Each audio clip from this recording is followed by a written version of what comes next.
Welcome to the third season of Pinay Insight, brought to you by the Asian American Press Club of the U.S. in collaboration with CPJ Multimedia here in the Philippines.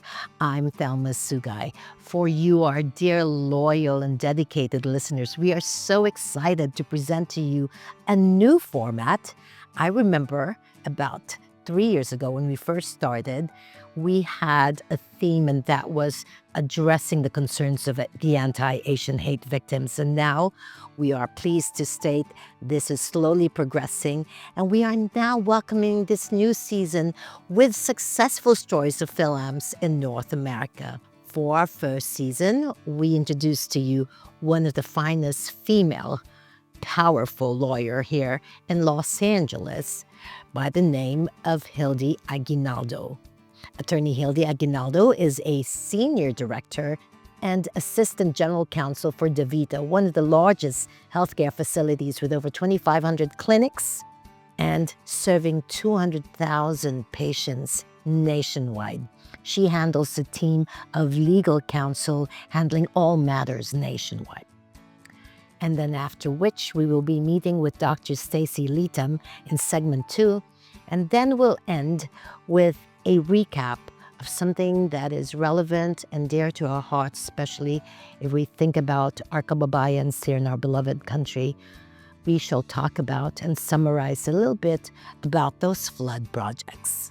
We hope to see you in the coming season, and we'll be right back after a few reminders here on Pinay Insight. I'm Thelma Sugay.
Welcome to Pinay Insight Season 3. For those of you who are just tuning in, we have our guest this morning, led by Attorney Hildy Aguinaldo, who is the senior counsel for DaVita, one of the biggest healthcare facilities here in North America, with over 2,500 clinics and serving 200,000 patients to date. And I think that number is growing. She's also on the board of governor of community colleges as its vice president. And let me tell you, this is the largest, highest education governorship that serves over 1.8 million students in over 116 universities here in the Southern California area. So I will also, in this pre-recorded interview, get to know a little bit about her personal life and what drove her to serve the community the way she does. As we speak, I understand she has just accepted a post to be a professor at USC, teaching their students legal issues, how to handle them as you deliver healthcare. And that's during this fall season 2025. And this is all timely because October is the month of Philippine History Month. So we do want to highlight, moving forward, all our successful stories of films in North America. We are here with currently the president of the Board of Governor, right? For the California Community Colleges, which is one of the largest. Talk to me about how big that organization is. I'm happy to. It's the largest system of higher education in the nation. We serve 116 colleges and over 2 million of our wonderful students. Seriously, I mean, you're a mom, to two lovely children. Yeah, we see some lovely photos, and their names are Jacob and Hazel. We call him Kobe for short. Nice. Jacob is 6 and Hazel is 2, and they are such a delight.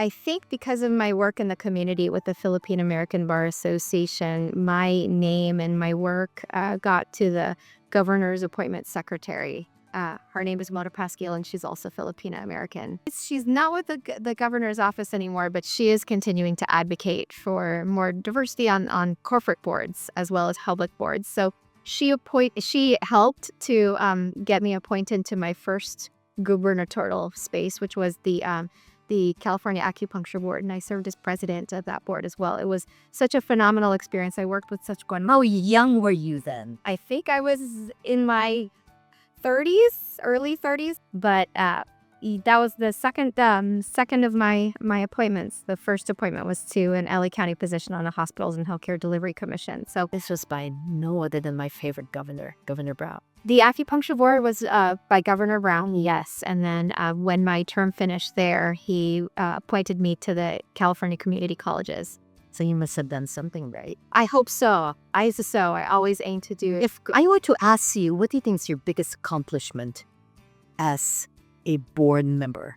That one's a hard one. A lot of different things. I think I've only been president of the board since November, so I don't know if I have That's hardly new. under my belt yet to answer since November. But I've been on the board since 2018 now, so for 6 years. Watching the organization grow through a lot of different challenges, COVID being one of them. Watching our students be resilient. We talk about in the community colleges as impacting 2 generations at a time. So a lot of our students have children, or our students are taking care of our parents, and many times the children or the parents enroll with them. Making that impact and inspiring others to come back to the system is probably the most fulfilling thing I can ever do. I love hearing that because I've always, Paul, you know this, I've always wanted to go back to school if I still had it in me.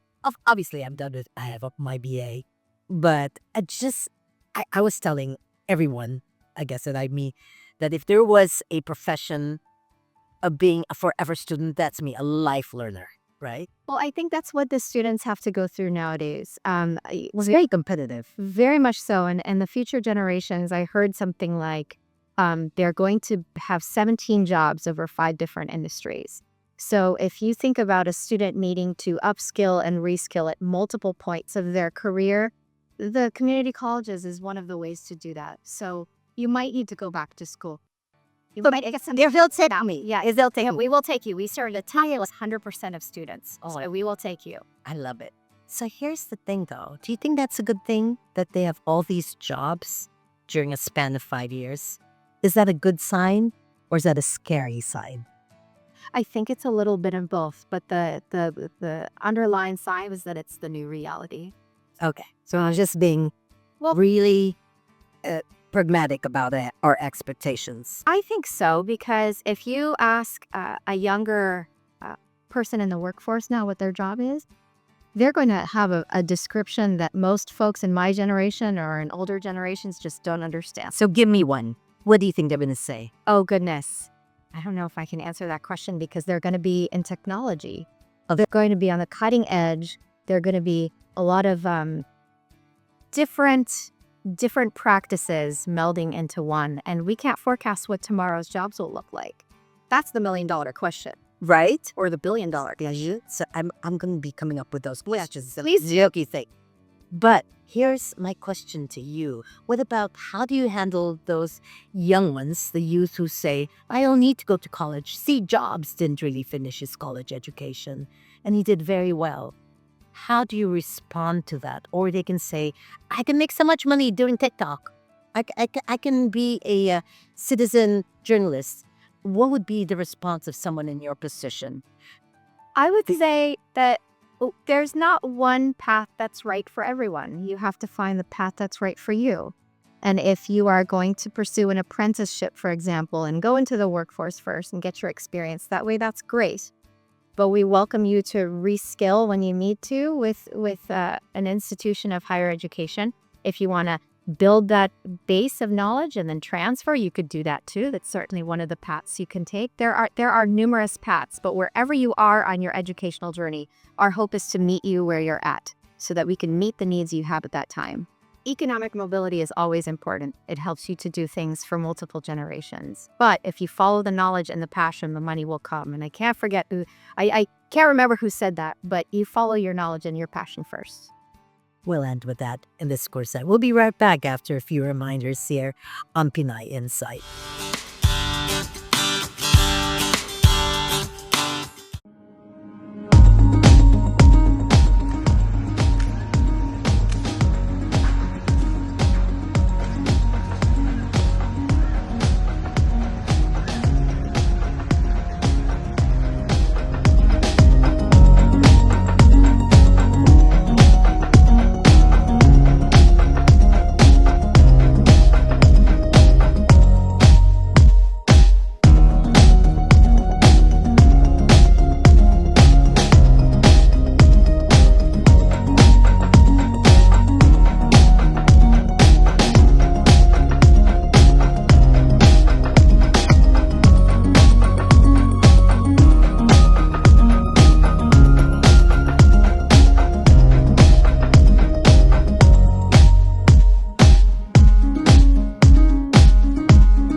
Welcome back to Pinay Inside. If you're just tuning in, this second segment of our first episode for the third season will focus in on an interview I had via Zoom with the wonderful Dr. Stacey Diane Litam. Dr. Stacey Litam, PhD, is an associate professor of the Cleveland State University of Ohio. She teaches clinical counseling, and she's also an author, among others. Her book, Patterns That Remain, is actually a framework that deals with trauma among Asian children of immigrants and how to build and rebuild that relationship by understanding their culture, among others. And because this is now Philippine History Month, we will be featuring more like her. And let's get to know her here in this pre-recorded Zoom interview, together with her book tour manager, Richard Mendoza, who's a book tour specialist, among others, a chef, and also part of the Philam Creative Society. So our first episode includes this morning the lovely Dr. Stacey Diane Litam. Stacey, good morning. Magandang umaga po. It's good to see you. Oh, I love that. I love that. I love that. So I'm in the Philippines, as you can see, so it's perfect for a backdrop of what we're about to talk about. And let me tell you, ladies and gentlemen, who this fine lady is. So Dr. Stacey Diane Litam is an associate professor of counselor education at the Cleveland State University, a keynote speaker, a racial equity strategist. I love that. And a clinical counselor and supervisor in clinical. Oh, this is my favorite. I didn't know this about you, Stacey. Sexologist. We gotta talk about that somehow during the interview with the American Board of Sexology. She is an advisor for Forbes Health, a board member for the Philippine American Society of Ohio, with the acronym PASO. As you know, Filipinos love acronyms. There's an acronym for everything. And she was named one of Crane's Cleveland 40 under 40 in 2023. What can this lady not do is my question. So, do tell me, Dr. Stacey, you have a book. Yes. And I've read a few excerpts. I have to admit, I didn't have time to read the entire book, so I just sort of scanned through it. But You hit it right on the nail. I mean, as you can see, we both are children of Asian immigrants. You're probably first generation. I am as well.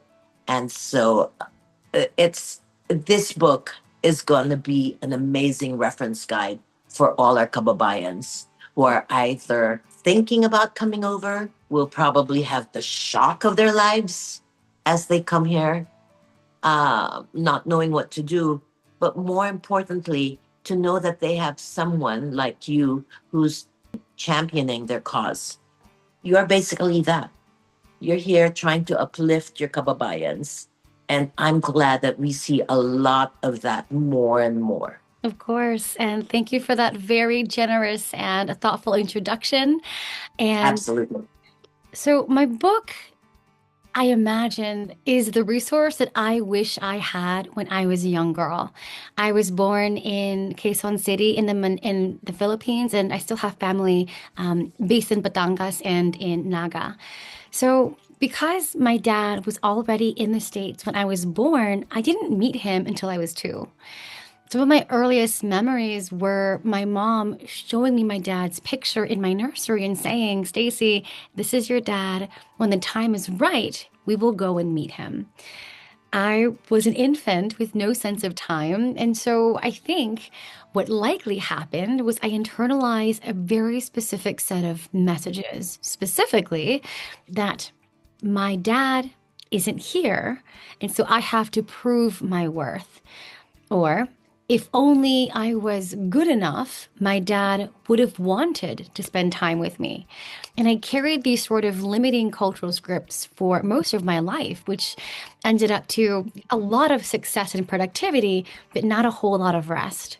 And I That's a heavy load to carry, young lady. it At 2 or at a very young age, I'm not sure that you're on the spectrum of norm because you are highly intelligent. And I'm wondering, because now I get to think I have a 2-year-old, is he as deep or is he as reflective and inflective as you are at that age? So there's 2 parts to this question. The first of which is, how did I come to that realization? How did I come to the place where I've internalized this really heavy message?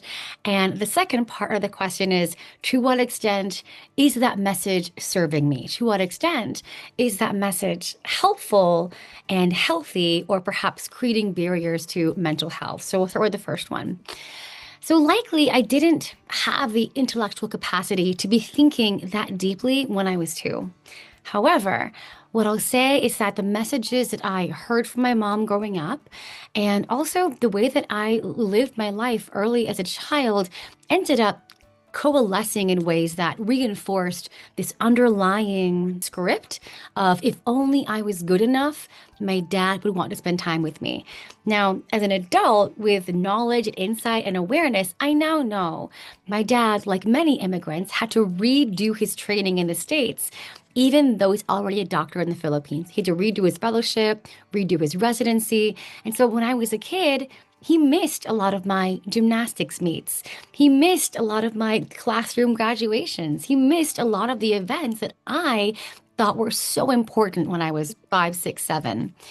So as a kid, I remember trying so hard to succeed in school, in my extracurriculars and sports, because I thought if I'm smart enough, pretty enough, successful enough, then my dad will want to be with me.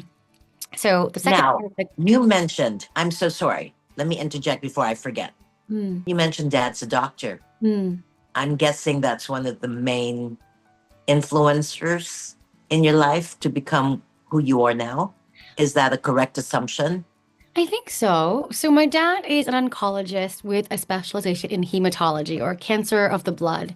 My mom was a pharmacist in the Philippines, and then when she had my kuya, she gave up her career to become a domestic engineer, a full-time mom.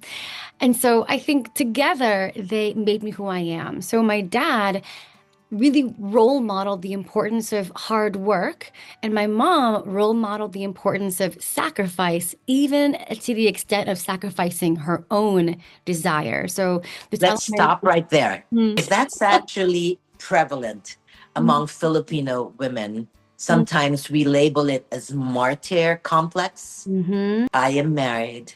My life is no longer mine. It now belongs to my children. They are my world. I now put aside all my needs up until they've graduated. And then hopefully I live long enough to live my second phase of life and enjoy that. Yes. Now, as a psychologist, again, my question is that a healthy outlook?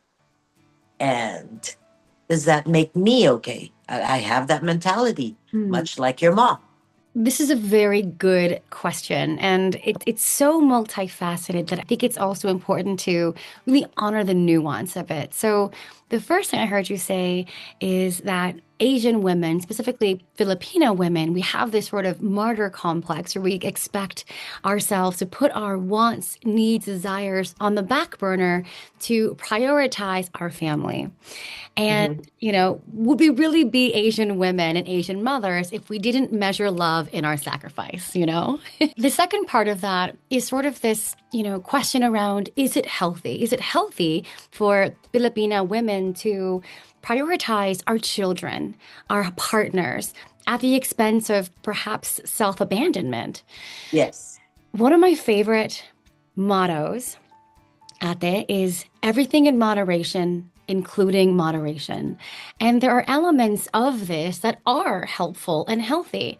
But we also have to remember that the general understanding of what is healthy, what is helpful, is still grounded in Western individualistic European constructs around mental health and wellness. So the way that mental health and wellness is understood and presented is often in an individualistic framework that inherently does not align with the way we as Filipinos understand the world. We exist in collectivism. We exist in healthy interdependence through a white lens. And there's nothing wrong with that, yes? Is what I'm hearing. Well, nothing wrong with that. There is a deep understanding of kapwa and interconnectedness that through a white lens can look like enmeshment. But for us, we understand how to connect through relationship, through sacrifice, and through that sacrifice, many of us find meaning. So we have to kind of untangle the greater ways in which wellness is understood, because in our community, that can lead to feelings of value, connectedness, and healthful behaviors. Because I know for a fact that I have girlfriends who did just that, focus on their kids. And now the resentment, I would have, this would have been a better outcome. But I like what you said about sometimes as we're going through it, it doesn't feel like sacrifice for us because we do have self-fulfillment. We do find purpose in helping someone or guiding someone on the right path. But there is self-love. There's self-care that we need to also balance it with. And I think I'm fortunate, like I said, that I have had a mate, because my husband was mostly in the Philippines. It was the other way around, having the freedom to work and know that my kids were fine because they had Yaya Ani, and I will name her because she is with a name. She comes with a name. And she's been an integral part of our family. There brought me a sense of comfort, and I know that they'll be fine. And then I sort of made up for it as soon as I got home, made sure everyone was in bed, told them stories, shared them my day. And I think there's then something about that which then also helped them, because then they knew mom was a contributing member of the society. Yes. Mom was not just a mom.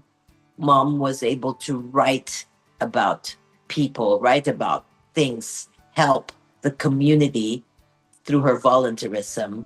And so to this day, I see a little bit of that in my children, because I always feel, and correct me if I'm wrong, doctor, that you lead by example. I mean, if you walk the talk, then it becomes doubly valuable.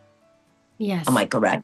Yes, absolutely. And so, what I'm hearing you say is the importance of children witnessing their parents contributing in a meaningful way to society. Because what this Yes, does is this role models to them the way that we are multitudes. We contain multitudes. We are never just one yes, thing. We are never just a yes, mother or a worker or right, anything. We exist in multiple identities. And when your children right. witness that, gosh, number one, they're so proud of you. And number two, Yes, it teaches them how to advocate for their own careers and desires. yes. And I'm looking down, not because I'm distracted, but I'm actually about to look at a quote or an excerpt from your book, if I may. And this is what you said about going back to actually our first conversation, focusing on output until we burn out. So Mm, this is still related because we were talking about self-care. And I constantly remind my children, I know you love your kids. They're adult kids. I turned golden, actually past golden. I turned 65, so I have 5 grandkids who mm, I help care for.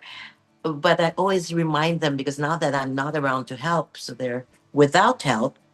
My dear Yaya Ani, unfortunately, is in a skilled nursing facility, so is no longer to help. But you know what? They visit her, they care for her while I'm in the Philippines. They are giving back, mhm, and they bring their children to her because that's what makes her happy. So they know how to give back, and I'm glad they do. I mhm. need not say too much about that.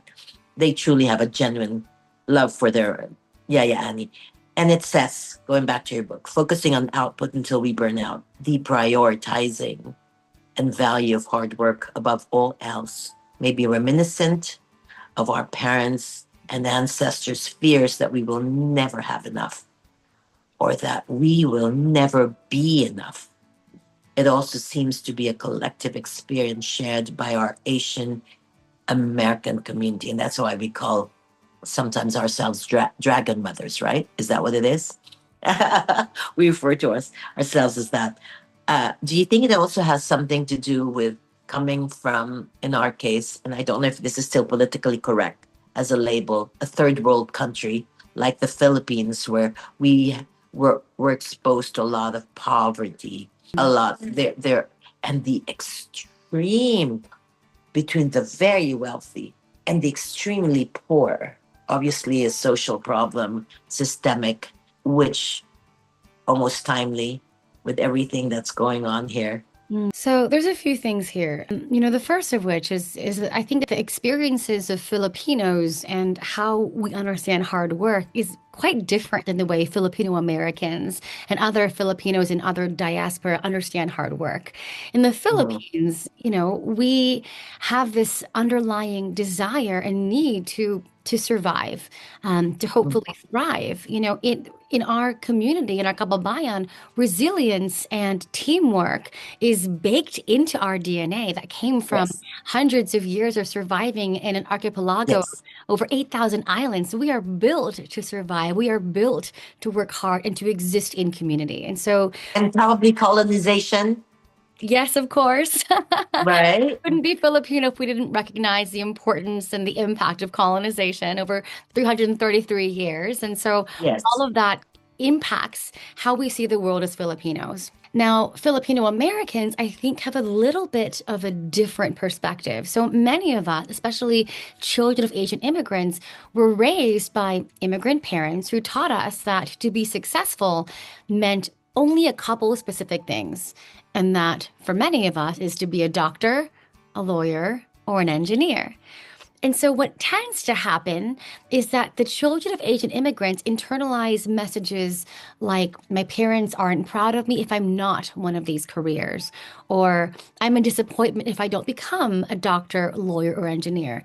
But our parents, when they encourage this, we forget that those are specific career choices that have served our community well for a long time. So, following the 1965 Hart-Celler Act, which allowed specifically individuals to immigrate who had a specialized set of career expertise in medical, in engineering, and in law. That's why our parents say become doctors, lawyers, and engineers. It's because those are the golden ticket careers that have served our Mhm. kababayan for a lifetime. But here's the rub. The children of Asian immigrants only here become doctor, lawyer, engineer. And we believe if I'm not these things, I'm a disappointment. But what we're missing is the meta message. What we're missing is the fact that our parents, underlying their desire for us to be doctors, lawyers, or engineers, what they're really saying is, Anak, I worked hard for you to have a better life. And these are the careers that I believe will help you to be happy, healthy, safe, and successful. But And we know now that that's not true. Yes, we know it shouldn't be limited to that. Do you agree with yes, me? of course, there are lots of Okay. different ways to be successful. And Yes. I'm a doctor, a medical doctor, a lawyer, or an But ways. you still carry the title doctor. Now tell me, do you think that still is connected to A, watching your father become a doctor, trying to still win his favor? Hmm. Or are you now in a healthy state so you know he would have loved me unconditionally anyway? Oh, And then it now becomes your choice. You can actually and honestly tell me, yeah, being in this field was my choice alone. what I'll say is I have a much better relationship with my parents now. I know they both would love me and they do love me unconditionally, but I still want them to be proud of me. I still want to work hard and do things so they, Right? I yes. think you'll be their babies forever. Mhm. And is that still okay though? I Talk think to me, so Stacey. because Okay, what good. we're doing is we're investing in our family of origin and the importance of honor. We have to remember that as children of Asian immigrants, we serve as social capital for our parents. Our parents are excited for us, they're proud of us. They need to be able to talk about our success while throwing tiles on the mahjong table. And so it Yes. becomes this sort of excitement about our success. The challenge, though, is for folks who feel as though the success is the only way to attribute their own value, then it becomes a cycle. Then it becomes problematic because we are chasing an ever evolving idea of what success looks like because we attribute our value to our accomplishments and not to who we are as people. So there We allow it to define us. Is that what you're trying to say? exactly. Okay, hold Yeah. that thought. We'll be right back after a few reminders here on Pinay Insight.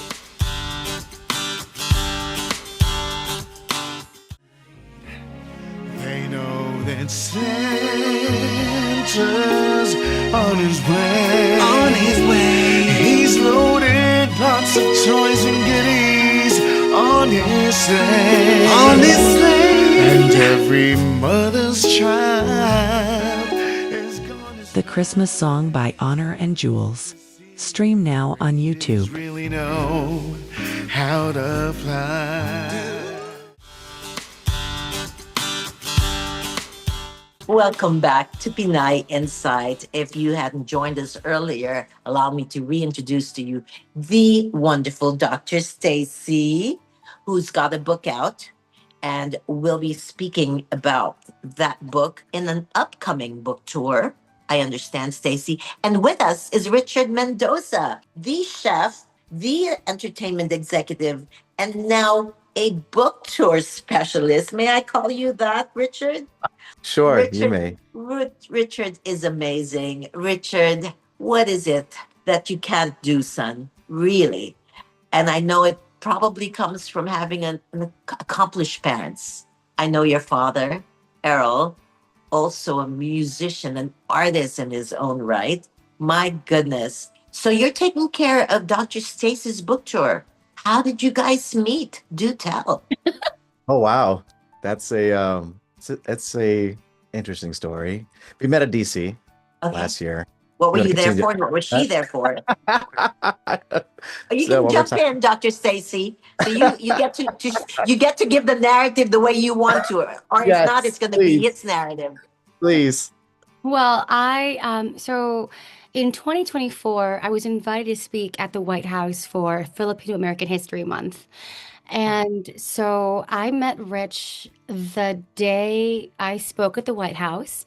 And we connected quickly, and we did a quick introduction. And then maybe a couple days later, I heard from him, and he had some really exciting projects that he had sort of put together for us to begin working. And so it was a really natural connection. We both aligned in our values and vision, and it's truly been an honor to have him along the way executing these events so thoughtfully and so flawlessly. So it's been an honor to work alongside him. Wonderful.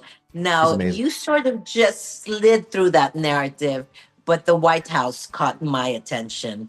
How does someone like you get invited to the White House? Not that you don't deserve, we've already established your worthiness. Yeah, so as part of my professor role, I do a lot of research, and my research centers the importance of mental health and generational trauma, and also the impact of discrimination among Asian Americans, specifically Filipino Americans. So between 2020 and 2023, I published over 30 peer-reviewed articles, 16 of which Nice. are archived in the World Health Organization's database.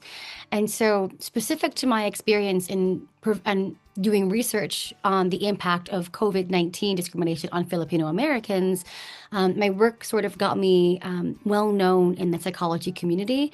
And Dr. Kevin Nadal, FON's president, invited me to join a panel alongside other leaders in our community to talk about mental health. And so I was one of those leaders alongside Michelle Hosway, director and producer of Nurse Unseen, and a couple other folks that I am blanking on their names. But everyone was really wonderful. That's all right. That's okay. I needed to hear what I needed to hear. So that again, look at you just like say, oh, and my articles are in the WHO, and the WHO. It's like nothing nonchalant. And I think that's the charm about you. Oh. You're not overbearing. You're so modest amidst all your accomplishments. Others would flaunt and maybe do a dramatic pause, as they say, at the White House. Yours is just like, oh, we're talking over a cup of tea, and this is what I've been doing lately. I think it's also cultural. We don't brag. We're not braggers for the most part. And sometimes, as I speak with people I mentor, I say, you need to tell people about this. You need to assert yourself. Where's the confidence? So I think you hit the nail on the head. I think a lot of us are raised with cultural notions that we have to be humble. We can't center our Mm. accomplishments. We can't brag. And so the idea of being outspoken about our accomplishments elicits feelings of shame. We think, oh, this doesn't feel good. For many of us, it doesn't come natural. And so it But becomes, should it? everything in moderation, including moderation. I love it. We're back to the moderation. Mhm. Okay, of course, of I course. think a healthy dose of confidence and also an awareness of our opportunities for growth both can exist simultaneously. But what we still find is that the expectations for leadership in sort of a white capitalistic environment of, America, Asians are typically seen as high credibility but low warmth. So we're not promoted in leadership in C-suite opportunities at rates of our white counterparts because when it comes to being scored on both of those areas, Asians still face a bamboo ceiling. I love that. Not a glass ceiling, but a bamboo ceiling. I can't say I love that. that's not my concept. That play on words. I love that play on words. Okay, so now to you telling us about the show that's coming up. And Richard, come on, shamelessly promote this event that's coming up. Is it now October, also in line with Philippine History Month? I'll tie back to the book tour, but what I wanted to, the first things that captured me with Dr. Stacey is the immense time of her work ethic that just still this day that her passion or drive really is her focal point, and you don't get that a lot, especially in our community. And what drawn me to her, going back and reflecting back in DC of last year, is essentially her work. And so now, in terms of entertainment, I was telling myself, what does our community need? And our community needs, in this time of moment, it's like the taboo of sex, especially in Filipino families. So in short, it just dawned on me. I'm like, this is the perfect person to open the gates of sex, especially for Asian families. I'm like, this is it. So I created a one page. I was very driven to send this one page to Dr. Stacey and perhaps maybe, see if, if it aligns with her vision. And I sent it to her, seeing that if maybe perhaps we can do a project together to feature. With that, took part of that book tour. So it all worked. Nice. The leader of FACE invited me just to celebrate, with just people with the White House and obviously our advisors there too. So I was just there to just for support. And so I was glad because I get to meet Dr. Stacey and so many amazing people. And during that's that a big time. win. It's a And big sometimes win. that's all it takes. You just got to be there. It was actually a huge sacrifice on mean- my part because prior to that, I almost missed my plane going to DC. And prior to Wow. that, 18-hour productions. And so I almost did not make it to DC. And I'm glad I did. See, somebody up there loves you, Richard. And everything I always say happens for a reason. Reason. The frequency, Oh. I think that's what we call it, doctor. The frequency. If you meet someone at a time when they're ready to meet the opportunity, that's all it takes. The combination of timing and opportunity. Do you agree, Wow. doctor? Yes, absolutely. Timing and opportunity are so important. So now that I'm in the Philippines, I'm actually trying to, this is a little shameless to promote, but I figured I might as well mention, I am working on setting up a retirement home for seniors, Filipino American seniors who wish to perhaps come home to their beloved country and sort of live the rest of their quality of life here and may have already sold their homes, their ancestral homes, and have no place to stay. So it's going to be a nice little home with very few people. And when I say few, they'll have the one-on-one care that they need. And I'm so happy that the Consul General of Los Angeles is behind this project. So this is actually my why. And being here, obviously also aligned with everything that we've discussed, right? Perhaps it's time to give back to our parents who have sacrificed to give us the opportunity there in the States. But the question is, I have had reunions with friends from kindergarten. I've had reunions with friends from high school. And sometimes I'll do one-on-one with close friends that I haven't spoken with in years. And there is the story about one of them who is, at this point, had decided as a couple to liven up their sex life, and we laugh about it, and and it goes, oh, it's been good. And the beginning was a little hard, difficult because we were out of practice and out of sync, but now it's been a whole year, and yeah, I'm getting to like it again. So in the beginning, it was a task to improve their intimacy, and they knew that was what was necessary to actually make a commitment, a verbal and a covenant, so to speak, between the two of them to say, we're going to do this. I think we're sort of losing each other here because we were first together and then we became parents and now we're grandparents. And the sexiness is gone with a Lola and Lolo title. Come on, what can we do, right? And isn't that a win? Isn't that wonderful? Yes, I'm a so little- excited. Pleasurable sex is our birthright. And though there is historically a taboo around sex, sexuality, and pleasure liberation in Filipino communities, my Yes. hope is that we can begin to untangle that and learn how to liberate pleasure at every age. So I heard you say you were hoping to make a covenant with is your partner in the Philippines with you? My husband's here, yes. Okay. No, that's not with This is someone else. This is my favorite Okay. tip. My favorite tip, if you're trying to, spice things up, the easiest Yes. one, schedule sex. Pick a day, pick a time, and commit to having sex that day.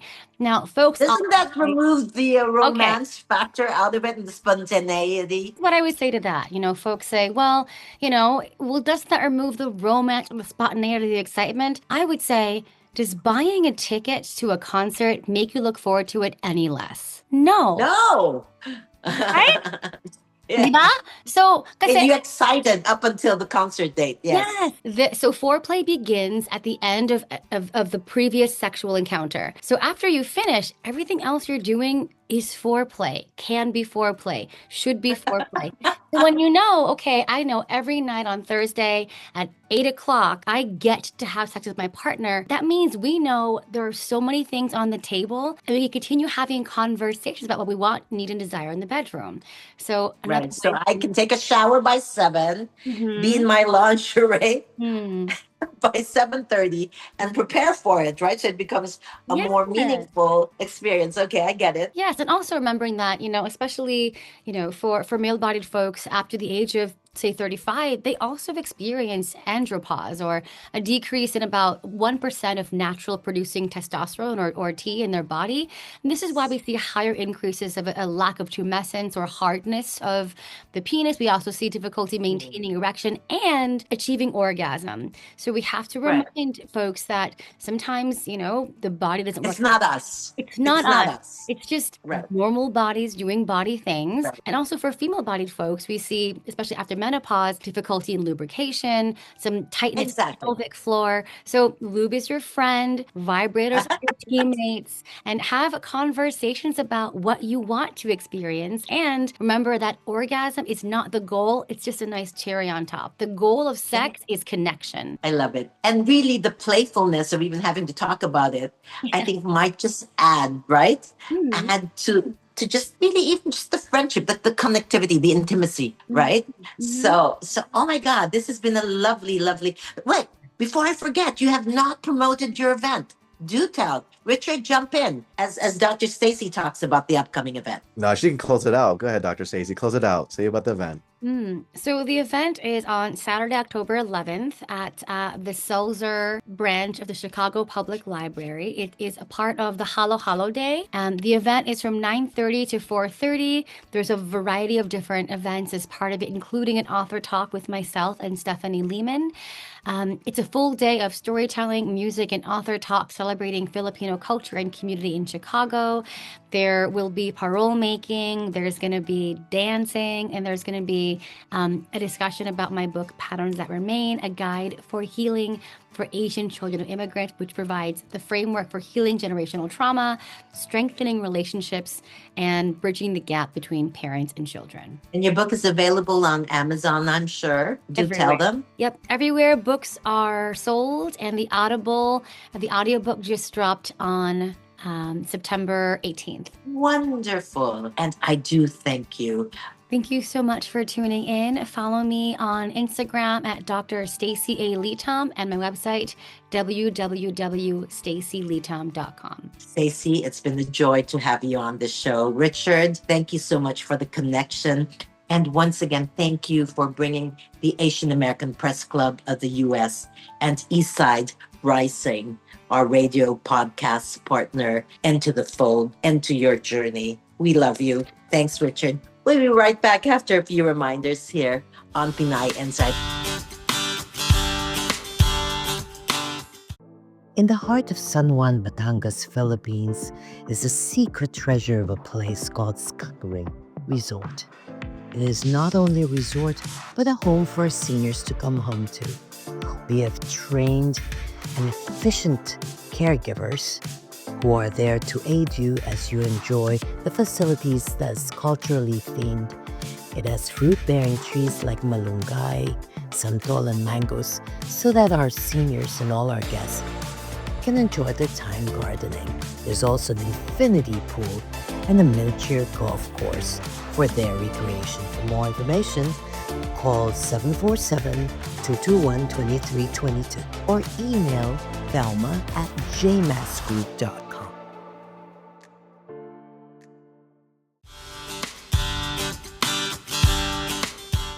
Maraming salamat po sa inyong pagtangkilik dito po sa launching namin ng Episode 1 Season 3. Thank you so very much, my dear audience, for joining us with the soft launch of Episode 1 Season 3 on Pinay Insight. That's promise. Just wanted to give you an update on the flood control project scam and deliberation that's going on. And I will tell you, there's one source I feel is a credible source of information. This is none other than Congressman Toby Tiamco of Navotas. I believe he was mayor for a few terms before becoming a congressman. I'll tell you, I can see the passion in the man, and he tries to simplify the process by explaining in simplistic terms why it's so easy to really follow the money trail, especially when you just need to know who the proponent is and compare it to the district that the money or funds are being funneled to, some of whom don't even belong to that district. So let me tell you, usually the congressman of Navotas will ask for funds for his district, but as he clearly states, and we'll show you some of that evidence in our next episode, we have Zaldico as the proponent for most of these projects, but there are different districts that are being served. And when you ask the local government officials of that district if they know anything about the funneling of the funds, they seem to be surprised, some happily, because they think it's actually going to help their constituents. But others already know the game. There are terms like parking or parada, which means they just simply want to make sure those funds will be kept and used eventually, and that's one of them. And there's another term called sagasa, which means brutally making sure those funds are set aside not for its rightful constituents, but as a way of funneling money into their own pockets. No, it sounds complicated. For those of us who follow it on a daily basis, it's becoming clearer every day. But like I said, more on those stats in our next program. It's just really sad because now that we have Typhoon Opong, this is when those funds could have really helped if those projects were completed in good quality. Substandard ghost projects. What do I say? Just God bless our country and help us. This is Thelma Sugay reporting for Pinay Insight. Maligayang bati po sa inyo. Malapit ng Pasko. 91 days to be exact towards Christmas. Wow, Honor, I'm We'll see you really next feeling time. the Christmas Bye-bye. spirit this year. Yeah, that's right, Jules. I'm feeling all warm and good inside. Right? It's just a great feeling overall, my goodness. People sing Christmas songs everywhere. Have you been good? Well, I think so. Yep, we definitely don't want to be in the bad list. No. We want to be on a good list for sure. Yes, I'm trying. Or is it the naughty list? That's you, Jules. And so I'm offering this simple praise. Ooh, simple praise. To kids from